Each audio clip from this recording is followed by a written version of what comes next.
mình chạy phải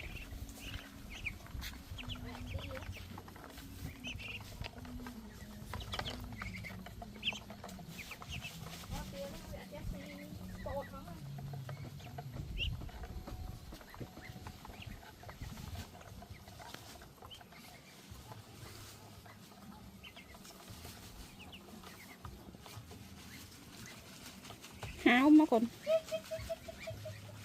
cái cạp tiệt à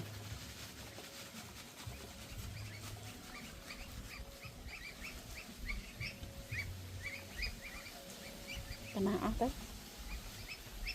kì